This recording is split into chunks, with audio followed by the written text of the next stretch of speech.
Here I have a novel. I regard it as a soft sci-fi slash fantasy creation.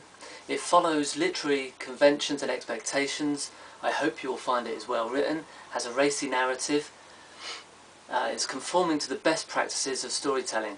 It's not intended to be a serious sci-fi. I'm not aiming for that market. If anything, partly shares the light approach, the thinking out of the box of Hitchhiker's Guide to the Galaxy, as we've seen.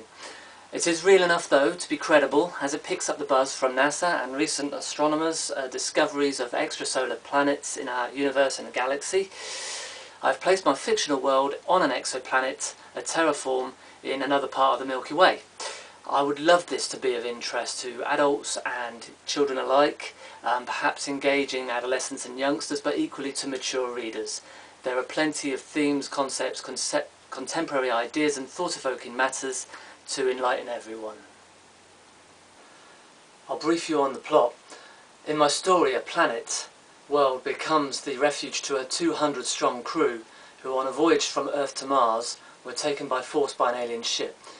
On their release into a strange extraterrestrial environment, a subgroup of that crew inadvertently associate themselves with state adversaries, intent on harming the national state defences. In fear of their own capture, they flee the said state, their escape aided by a rescuer who takes the innocent party under his wing. They all leave for the neighbouring state. Once a short time elapses, the small number of fugitives exercise a freedom to roam around. In their quest to achieve independence again, they stumble upon a protected community armed for warfare. Here they are intercepted and handed over to their original captors, whereby they are then incarcerated and interned in an island prison. Whilst in custody, a conflict escalates between the two states. The prisoners remain in a helpless position until a rescue attempt flees them from captivity. They return to the mainland after a truce is settled on both sides. Later they are located yet again and summoned before a special court. During the trial at a place where they first arrived, they testify their innocence, a plea which ultimately secures a most favourable verdict. There are several files that can be submitted to a publisher. Either I keep the name of the working title Stellenroth or change it as is my prerogative. These files here that I've been writing for some time. The book was created between the years 2005 and 2009. Here is the electronic form version, and as I scroll down, this took 4 years.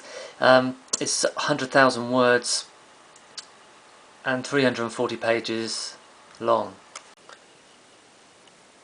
This is one of my favourite set pieces of the book. Procul Haran is Latin for beyond these things, which applies to the encounters foreign visitors will have of a strange alien world. Here's an extract from an earlier part of the book. Notice that all the chapters are headed in Latin. Okay, they all relate to a theme represented in the chapter itself. The arrival of the Earth visitors to Spectra, and the group is headed by Robert Stapleton, the pilot on board the Son of Apocalypse. It's remarkable, Sue Wing admitted, a carbon copy of our own planet. This has ton more intrigue than Mars, said Petter as she stood in awe. Just think, if a replica Earth exists in our own galaxy, what else exists elsewhere?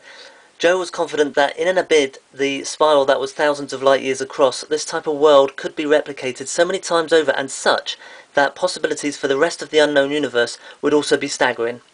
Everything here is on par with that of Earth, Joe concluded, perhaps prematurely, for the sight that was to haunt him walked through the draper beads dangling above a doorway.